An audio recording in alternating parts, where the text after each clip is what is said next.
नैवेद्यासाठी किंवा डब्यासाठी एकदम परफेक्ट असा मसाले भात आज आपण बनवणार आहोत। तर चला पटकन साहित्य बघूया। यासाठी इथे आपण 2 पेले वाडा कोलम घेतलेला आहे। तुम्हाला हवं असेल तर बासमती किंवा आंबे मोहर तांदूळ इथे वापरू शकतात। तर आपण हा तांदूळ 2 ते 3 वेळा स्वच्छ धुवून घ्यायचा आहे आणि पाणी निथळून असं बाजूला ठेवून द्यायचं आहे। भिजत ठेवण्याची काहीच गरज नाही आहे। आता आपण इथे फोडणीची तयारी करूया।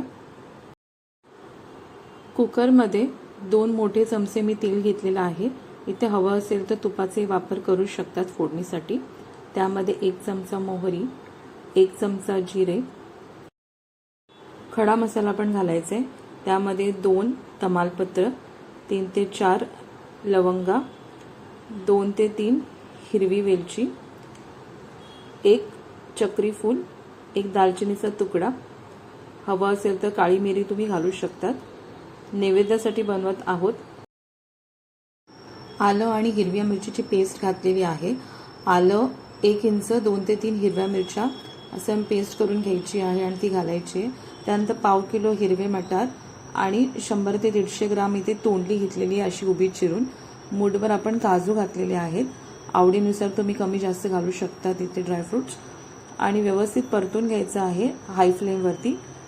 आता सुक्या मसाल्यांमध्ये अर्धा चमचा हळद, 1 ते 1.5 चमचा आपण लाल तिखट किंवा ठेवणीतला मसाला कोणताही, 1 चमचा धणा पावडर, 1 चमचा गरम मसाला आणि 1 मोठा चमचा गोडा मसाला आपण इथे घेतलेला आहे। भाज्यांवरती घालायचे आणि पटापट मिक्स करून घ्यायचे जेणेकरून मसाले करपू नयेत। ते व्यवस्थित परतून घ्यायचे। सर्व भाज्यांना व्यवस्थित मसाला लागला पाहिजे। व्यवस्थित मिक्स केल्यानंतर आपण इथे चवीनुसार मीठ घालायचं। इथे मीठ घातल्यानंतर परत एकदा परतून घेऊया। यावेळेला आपल्याला गॅस लो फ्लेम वरती ठेवायचा आहे आणि आपण धुवून ठेवलेले तांदूळ यामध्ये घालायचे। आता जितकी आपण क्वांटिटी घेतली आहे तांदळाची त्याच्या दुप्पट आपल्याला पाणी घ्यायचे। म्हणजे 2 पेले आपण इथे तांदूळ घेतलेत म्हणजे 4 पेले आपल्याला पाणी घालायचे। मसाले भात काही जणांना चिकट असा आवडतो जास्त शिजलेला, तर काही जणांना सुटसुटीत, तर तुमच्या सोयीप्रमाणे तुम्ही इथे पाणी कमी जास्त करू शकता। आणि इथे शेवटला खोबरं आणि कोथिंबीर घालून मापाप्रमाणे सांगितले ते 4 पेले पाणी घालायचं आहे आणि व्यवस्थित ढवळून घ्यायचे। थोडं शेवटला 1 चमचा तूप घालायचंय। तूप आवर्जून घाला जेणेकरून स्वाद खूप छान येतो भाताला।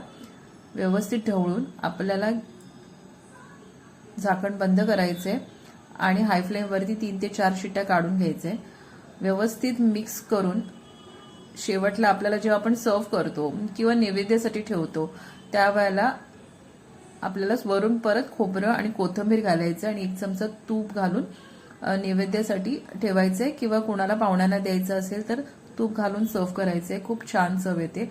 ह्याच्यासोबत तुम्ही कोशिंबीर किंवा टोमॅटोचं सार तुम्ही देऊ शकतात आणि वेगवेगळे सुके आपली जी चटण्या असतात ज्यामध्ये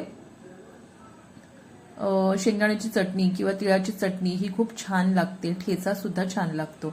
तर नक्की या पद्धतीने एकदा करून पहा आणि तुम्हाला रेसिपी आवडली असेल तर नेहमीप्रमाणे लाईक, शेअर आणि सबस्क्राईब करा।